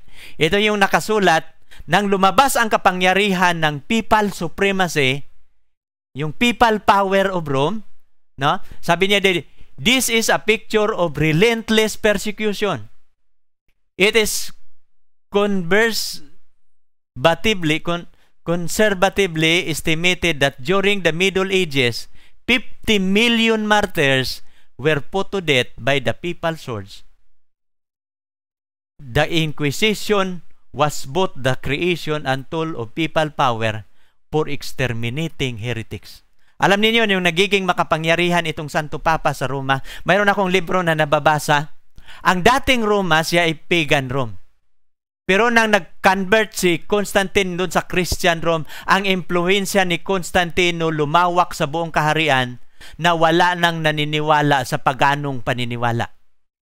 At ang pagdating pagano, kusa itong sinurrender ng pagano na sila'y naniniwala sa pagiging Kristiyano. Pero nung nagiging Kristiyano ang Roma, ang Papa sa Roma, binigay ang kapangyarihan ng pagan Rome to papal Rome. Pero nung nagiging makapangyarihan ang Papal Rome, nagiging persecuting church ito. At nang habang umupo sa kapangyarihan ang Papa sa Roma, ito yung mga historia na nagsasabi umabot ng 50 million ang kanilang pinatay sa panahon ng kanilang kapangyarihan. Ano katagal ang kaniyang paghahari? Siya ay magbibigay sa kanilang kamay ng hanggang sa isang panahon, mga panahon at kalahati ng panahon.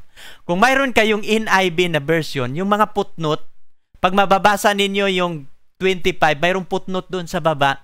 Ang isang panahon, that is equivalent to 1 year. Ang mga panahon, equivalent to 2 years. And a half of time, equivalent to half year. At pag itutotal ninyo, ang paghahari ng Santo Papa, umaabot ito ng 1,260 years. 60 days. Now, paano ito nagiging years ang pamamahala ng Santo Papa? Sapagkat pag-aralan natin ang prophecy, pagbabasahin natin yung Ezekiel 6 at Numbers 14:34, may mga prinsipyong napapaloob paano natin i-interpret ang mga hula sa Biblia. Ito po, ang 40 araw, bawat araw ay pinakataon. Aking itinakda sa inyo. No? Ang bawat araw ay pinaka-isang taon. So, bawat taon pala sa propesya, ang fulfillment 1 year. Now, ating babasahin dito sa 13:34, 40 taon, ang bawat araw, isang taon. So, ito yung pag-interpret sa prophecy, paano natin mapag-aralan ng malinaw ang prophecy. Ito pala yung fulfillment. Na, ganun yan. Kaya nga, ang itong 1,260 days equivalent to 2,260 years. Kailan ba nag-umpisa ang kapangyarihan ng Papa? Ito yung ating referensya. The legacy recognized supremacy of the Pope began in 538 AD. Kailan nag-umpisa? 538 AD. When there went into epic of decree of Emperor Justinian, making Bishop of Rome head over all the churches, and defender of doctrine, and the connector of heretics. Napapansin ninyo? Sino ito si Justinian? Ito yung emperor ng Roma.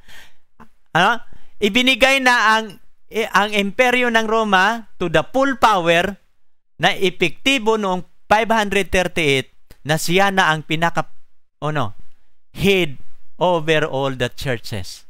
Defender of doctrine. At corrector of heretics. Bakit nagiging corrector of heretics ang Papa sa Roma? Kasi ang hindi magpapailalim sa kanilang relihiyon, papatayin nila. Malinaw yan. Alam mo, yung sa panahon na yan, yung nangingili ng araw ng Sabado, hinuhuli nila, kinukulong. At hindi lang kinuhuli, kinukulong, pinapatay nila yan.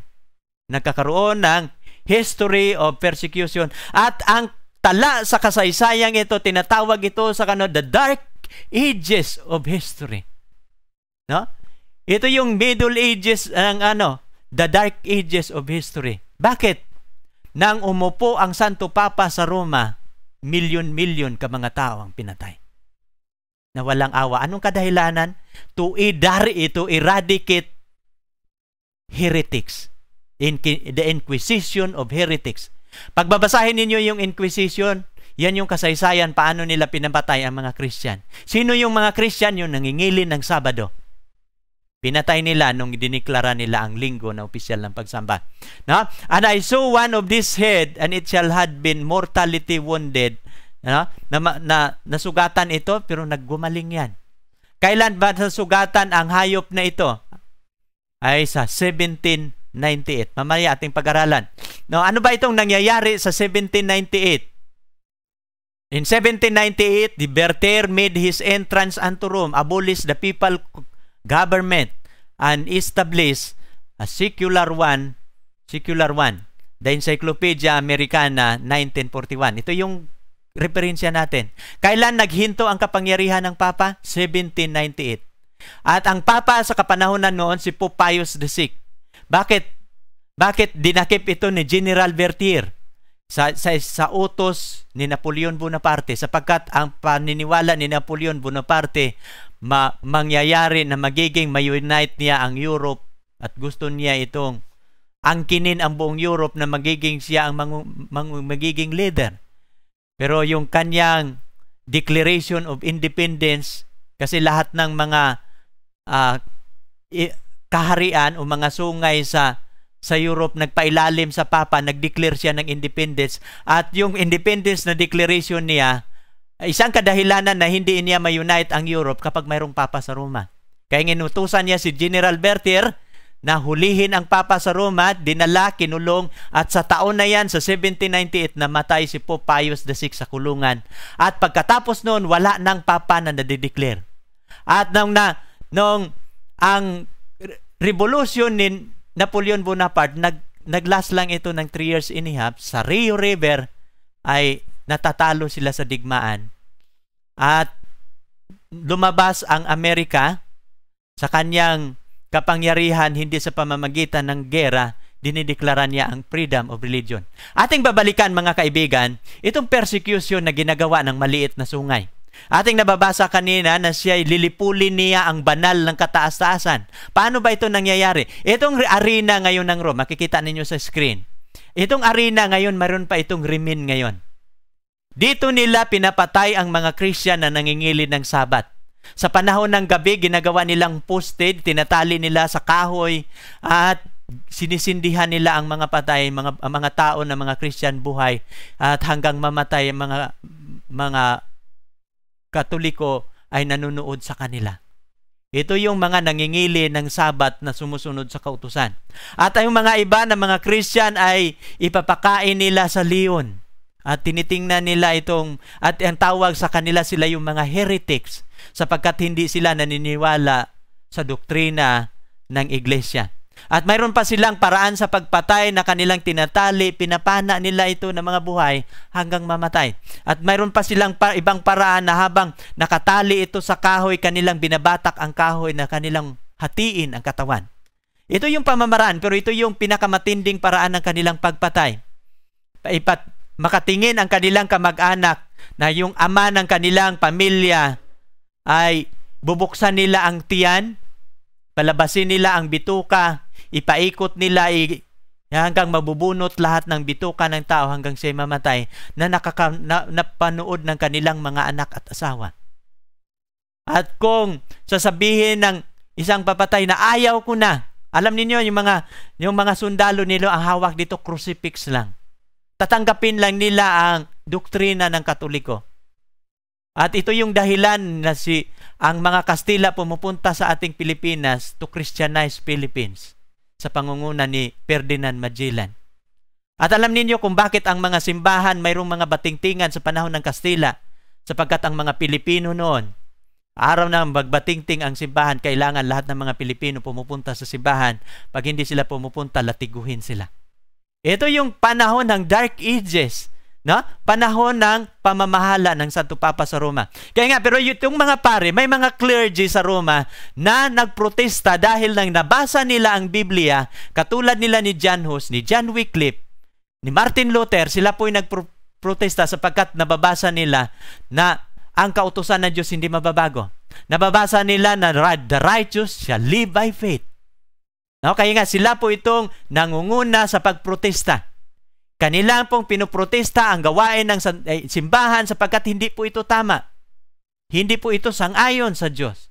Kaya nga sumibol ang Protestant Church. Ang sinong nangunguna? Mga pari ito na lumalaban sa pamamahala ng Papa. No? Itong ating picture na nakita ngayon, ito bago ito. Si John Paul II. Pero napapansin ninyo si John Paul II, pagbabasahin ninyo yung Inquisition, itatype lang ninyo yung word na Inquisition, lalabas yung word, pero may mga article dyan na inyong mababasa na si Pope John Paul II, humingi siya ng apology, public apology. Ano sabi ni John Paul II? Alam niyo ang papang ito, matalino ito. For 2,000 years, ang mga papa sa Roma, bagamat sila ay nagiging worldwide influential man, pero ang mga papa hindi nakapasok sa Holy Land sa Israel. Sapagkat kung tatanungin ang papa, sinong pumatay kay Kristo, sasabihin nila, ang mga Hudyo. Kaya nga ang mga Hudyo galit sa Santo Papa. Pero ang papang ito, nang tinanong siya, sino ba ang pumatay sa mga Hudyo? Sino ba ang pumatay kay Kristo? Sinasabi niya, hindi po ang mga Hudyo ang pumatay, kundi tayong lahat na mga tao sa buong sanlibutan ang pumatay sa ating Panginoon. At nung sinabi yun niya, nagiging tinanggap siya sa Holy Land. No? At ang kanilang pinakahari ay nakapasok siya sa linggo na yon, nang dineclare niya na hindi ang mga Hudyo ang pumatay. No? At ito pong mga dahilan na ang mga nagkakaroon ng mga lupa, mga katedral, ang mga Katoliko sa Holy Land. Na mapapansin ninyo, itong isang patunay ito, bakit humingi ng public apology ang Santo Papang ito?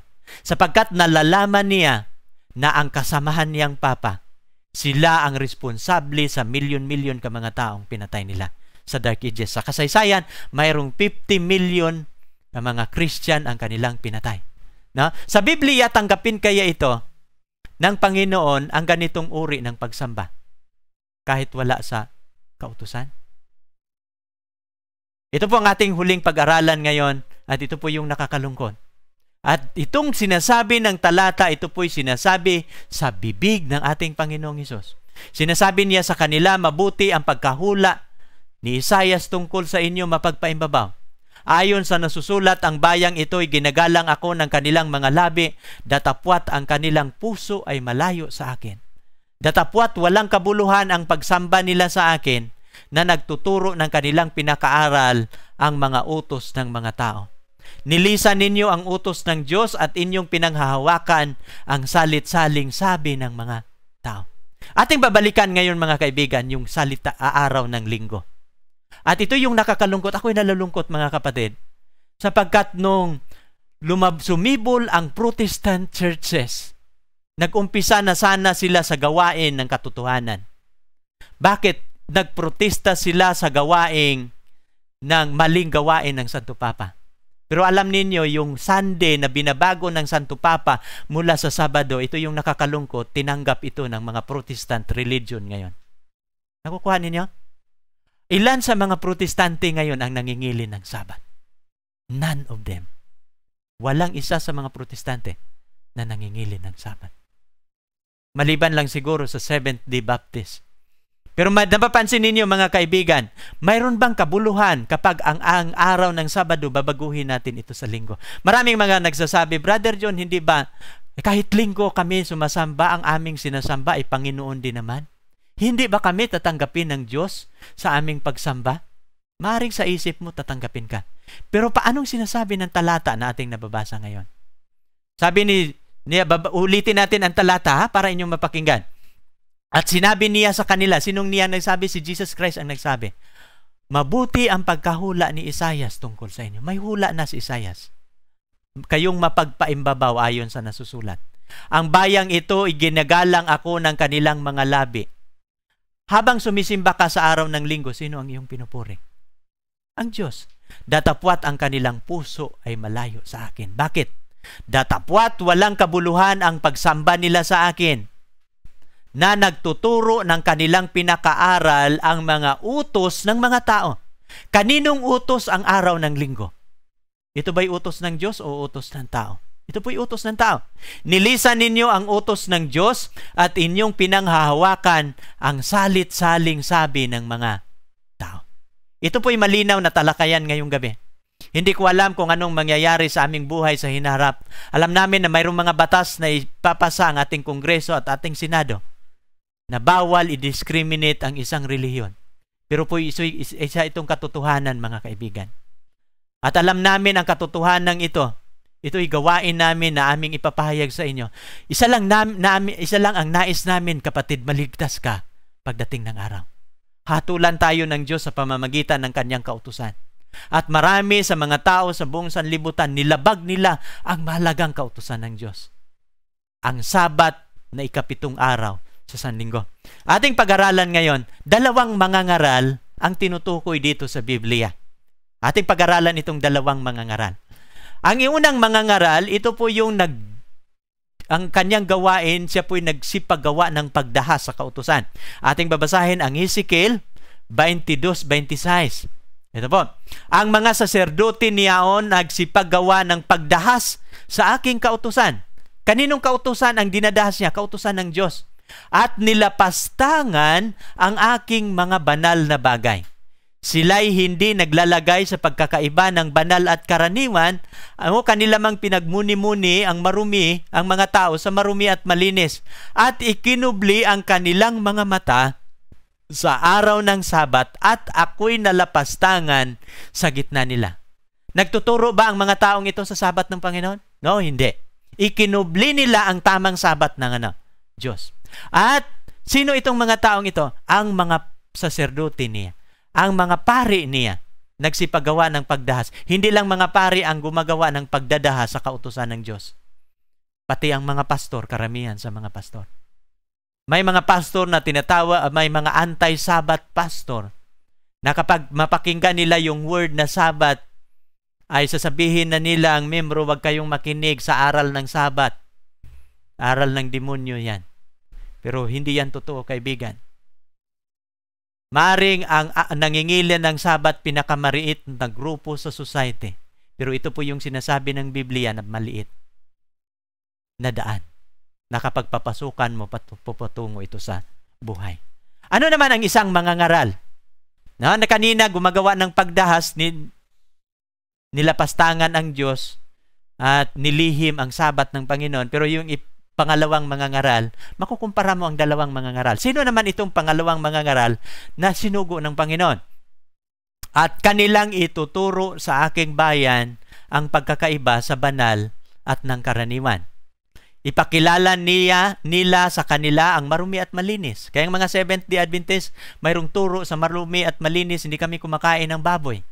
At sa pagtatalo, magsisitayo sila upang magsihatol ayon sa aking mga kahatulan. At kanilang hahatulan at kanilang iingatan ang aking mga kautusan. Ano daw?